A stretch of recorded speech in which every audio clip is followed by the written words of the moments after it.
Nous sommes dans la 4e région du Mali, à Ségou, la sublime, la cité des Balanzans.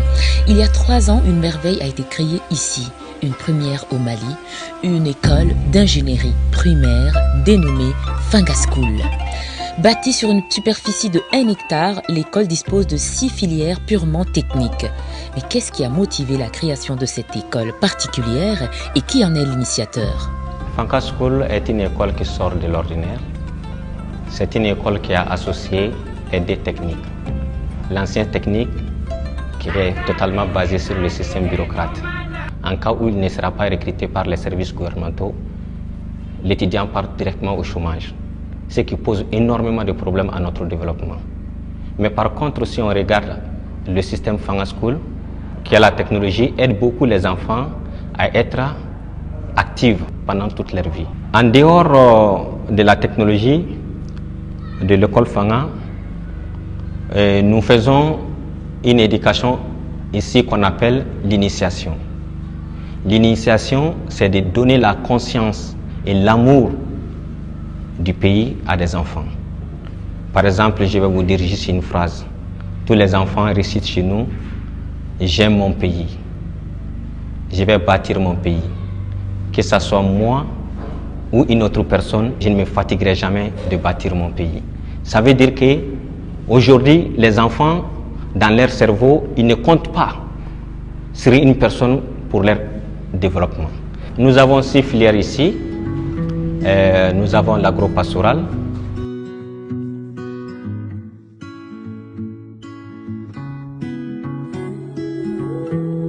et qui va aider les enfants à devenir les agronomes dans les filières de l'agroéconomie et l'agro-industrie.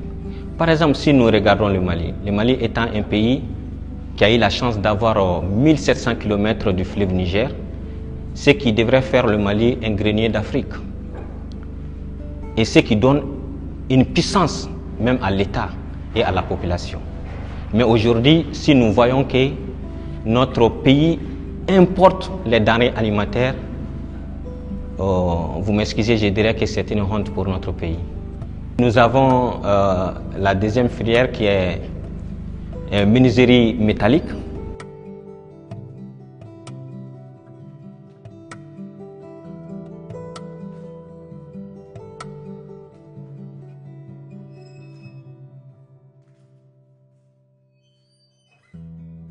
Ceux qui vont faire la menuiserie métallique seront des gens qui vont faire des carrosseries des voitures. Parce que pour nous, si on regarde aujourd'hui, on consomme beaucoup de voitures chez nous. Mais nous pensons que c'est très difficile à fabriquer une voiture. Or, c'est très très facile. Donc, on apprend les enfants comment fabriquer les carrosseries et comment monter aussi des usines. Nous avons aussi la poterie, qui est la 3e filière, qui va aboutir aux céramiques. Les gens qui vont fabriquer des carreaux, des lavabos, des chaises de toilette, etc. Si nous regardons aujourd'hui, nous importons beaucoup de lavabos, des chaises de toilette, des carreaux, soit en Chine ou soit dans les pays occidentaux. Mais nous avons plus de terres, de céramique, plus que la Chine. Et si nous donnons une petite chance seulement à des enfants, ils pourront faire beaucoup d'usines de céramique ici. Il y a aussi la menuiserie bois. Ceux qui vont apprendre ça vont devenir les ébénissiers. Bon, au Mali, ici, on ne connaît pas beaucoup les ébénissiers. C'est des gens qui habillent l'intérieur des voitures, des avions, des grands bateaux, etc. Donc, si on disait que nous allons fabriquer des voitures, il faut que nous avons des ébénissiers aussi. Nous avons aussi les textiles.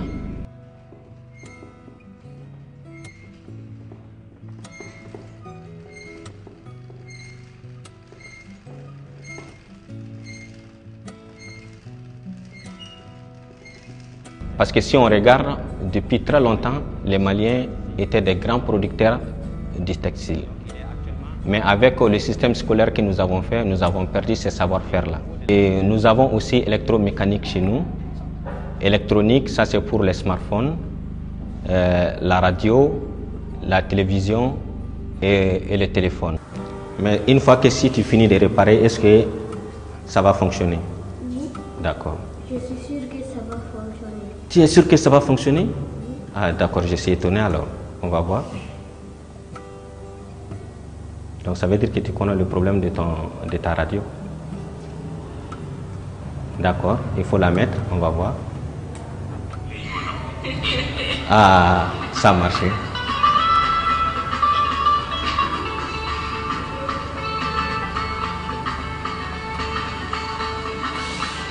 Et nous avons aussi la mécanique. Ça c'est pour faire les blocs des voitures, les cylindres, des pistons, etc. Donc nous avons ces 6 filières là chez nous. Ces filières dispensées à l'école Fanga School sont une vraie révolution pour le système éducatif malien, surtout en cette période de crise que nous traversons. Il y a quand même beaucoup de questions qu'on se pose. D'abord, sur quelle base il choisit ses enseignants? Car il faut le rappeler, à Fanga School, il y a 2 enseignements, classiques et techniques. Comment est reparti leur emploi du temps? Comment se font les inscriptions?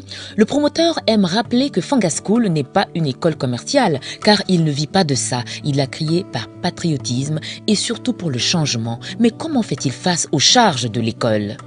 J'ai choisi mes enseignants par compétence. On les évalue et par compétence et ce qu'ils ont réalisé bien avant qu'ils viennent dans l'école Fanga School. Et c'est ce qui fait que nous avons les meilleurs enseignants, je peux dire, de Ségou aujourd'hui. Et nous avons un coordinateur qui coordonne tous les programmes pédagogiques de cette école et qui donne la formation, si c'est nécessaire, à chaque fois que c'est nécessaire, à nos enseignants. Donc, nos enseignants ne finissent pas d'être formés. Et même cette année, nous devrions envoyer un de nos enseignants en Belgique pour une formation. Un doit partir au Maroc pour une formation et un doit partir à Bamako pour une formation. Parce qu'un enseignant, la formation d'un enseignant ne finira jamais. Cette école, ce n'est pas une école commerciale. C'est une école pour le changement. Donc en fait, nous avons commencé avec notre propre fonds. Mais aujourd'hui, il y a des gens qui commencent à solliciter de l'aide pour nous aider à continuer notre aventure. Et aujourd'hui, on a quelques personnes qui sont en train de nous aider. 120 000 à Ségou, tout le monde n'a pas les moyens de payer. Mais si nous donnons l'éducation seulement à des enfants riches et les enfants pauvres, ça sera un problème pour le développement de notre pays. Et là, j'ai réfléchi chaque année, je prends à peu près 5 à 6 enfants qui vont intégrer dans notre établissement. Jusqu'à la fin de leurs études, ils ne vont pas payer.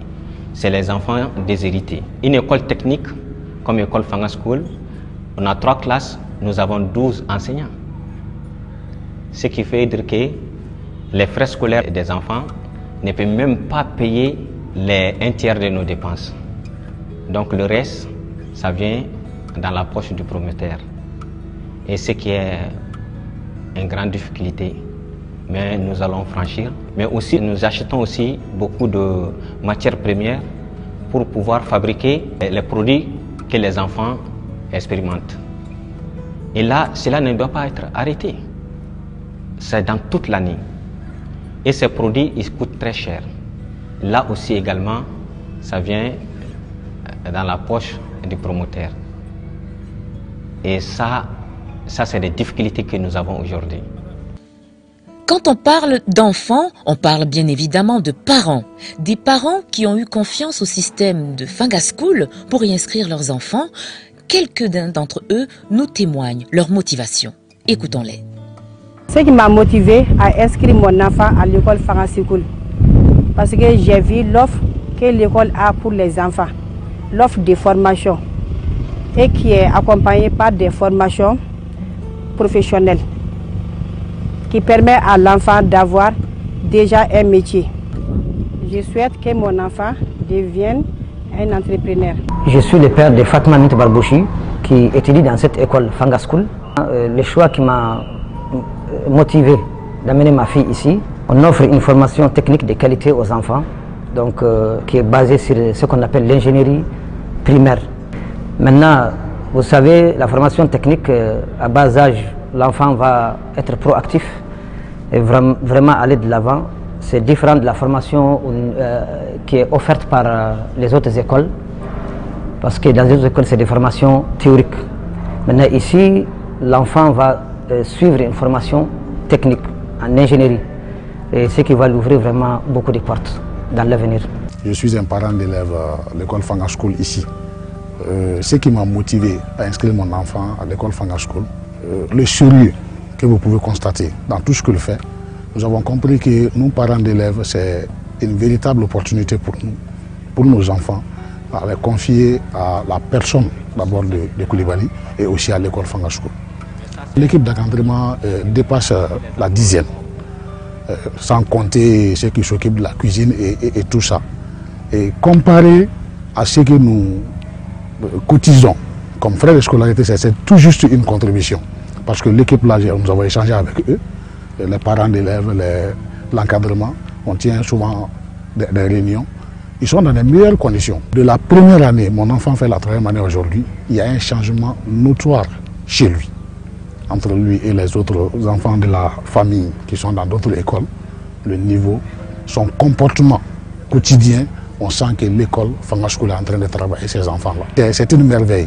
Bon, ma motivation d'inscrire mes enfants à l'école Fanga School est venue d'un simple constat. Lorsque je suis parti à Ségou avec ma femme, on recherchait une école, une bonne école pour mes enfants. Et là, on a visité l'école Fanga School. Dès la première visite, je suis tombé sur le charme de cette école. Parce que je pense que c'est l'une des premières, ou la première école d'ingénierie pour les enfants. Dès le bas âge, les enfants sont aguerris à choisir leur chemin. Donc c'est la première motivation qui m'a même poussé à inscrire mes enfants à l'école Fanga School. Depuis que j'ai inscrit mes enfants à l'école Fanga School, j'ai remarqué pas mal de changements. Que ce soit au niveau du maraîchage, que ce soit au niveau de la menuiserie en bois ou de la menuiserie métallique. Parce que mes enfants ils commencent à fabriquer des petits objets à la maison, que ce soit des petits escargots en bois, que ce soit des petits potiers en bois et en argile. Là, ils commencent à fabriquer ça.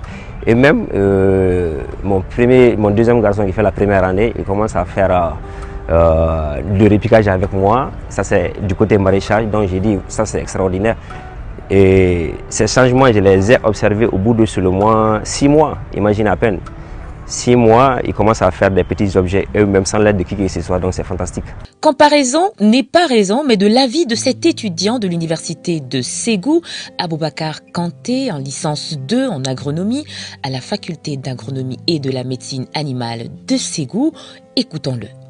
Je suis venu ici apprendre à améliorer ma performance, parce que tout le temps je passais là, je voyais des enfants dans le jardin. Je me demandais qu'est-ce que les enfants peuvent-ils faire dans les jardins. Donc imaginez la surprise, j'ai trouvé que les enfants de la 3e année ont à peu près les mêmes niveaux en pratique que moi qui suis en licence 2. Donc ça m'a fait chaud au cœur et puis j'ai vite demandé le propriétaire qui est M. Koulibaly, donc s'il pouvait me prendre en formation. Il a vite accepté donc, de me former. Donc il me faut vraiment associer la théorie à la pratique pour devenir un jour un ingénieur agronome. Donc vraiment c'est le but.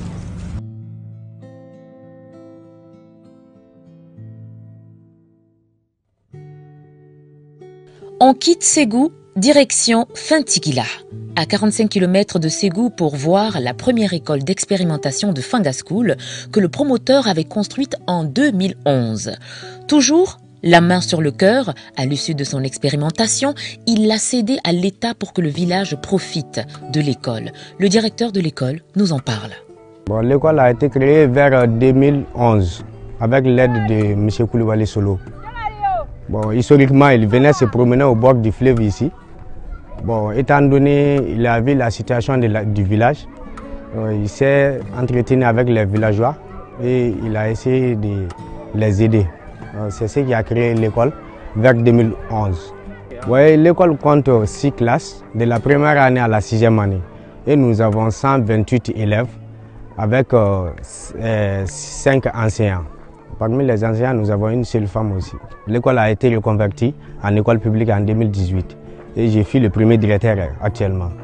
Donc malgré que l'école a été reconvertie en 2018 comme l'école publique, donc Solo continue à nous aider sur le plan documentation, sur le plan des matériels et des ressources humaines.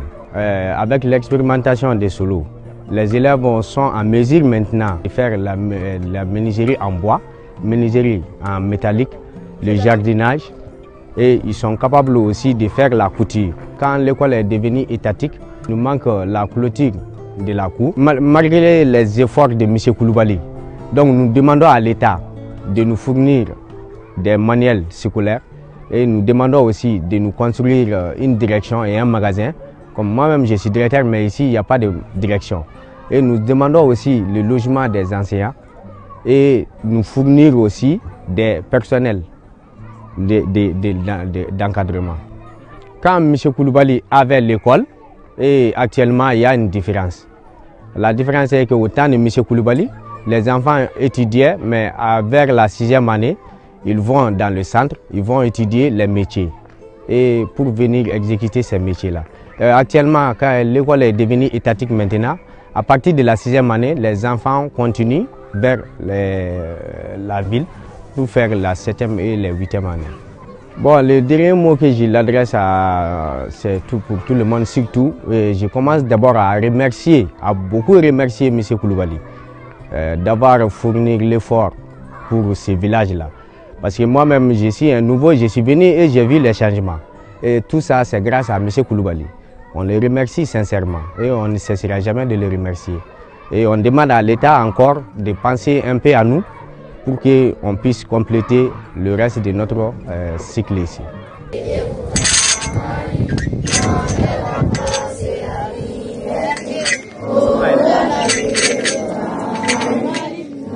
Rien n'est sorcier pour Souleymane Koulibaly. Il estime que tout est organisé pour que l'Afrique ne se développe pas. Visiblement, lui, il veut relever ce défi.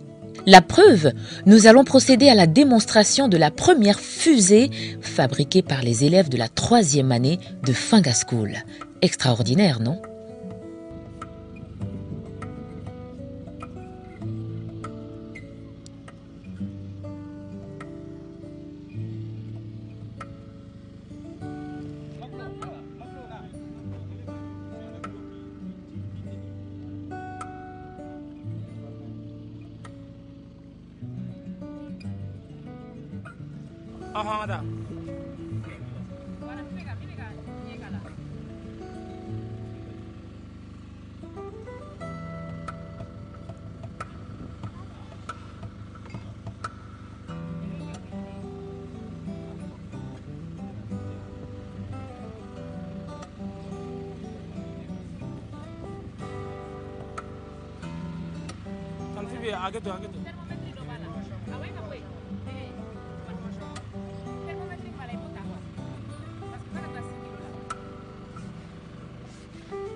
Financé totalement sur fonds propres, avec un associé, Souleymane Koulibaly entend élargir cette école sur tout le territoire malien. Pour le moment, l'école est limitée à la 6e année. Il lance un appel donc à qui de droit. C'est une idée de patriotisme qui m'a poussé de faire cette école. Parce que tant que nous aimons notre pays, on doit faire des efforts pour son développement. Mais une seule personne ne peut pas développer un pays. Il faut des personnes ensemble. C'est la raison pour laquelle nous avons ciblé les enfants qui soient des premiers acteurs pour le développement du bien-être de notre pays. Donc, ces accompagnements que nous faisons aujourd'hui pour les enfants, nous devrons être accompagnés par l'État. Parce que l'État, dans le futur proche, ils auront besoin de ces enfants-là, qui vont être les piliers de notre économie. Donc, c'est la raison pour laquelle j'ai créé cette école avec mon associé. Mais je souhaiterais aussi que cette école soit un exemple dans toutes les régions du Mali, ainsi de Bamako, afin que dans les 30 années à venir, que nos pays peuvent être des pays, parmi des pays industrialisés, que nous arrivons à produire au moins les 60 à 70% de ce que nous consommons. Et ce qui sera un grand succès pour notre pays et un grand développement pour notre pays. Nous pouvons espérer que le rêve des pères fondateurs de l'Afrique se réalise maintenant à travers cette école. Souleymane Coulibaly pense que si le Mali ne se réveille pas maintenant, le Mali ne se réveillera plus jamais. Il a compris que l'heure du changement a sonné pour son pays, le Mali, à travers Fanga School.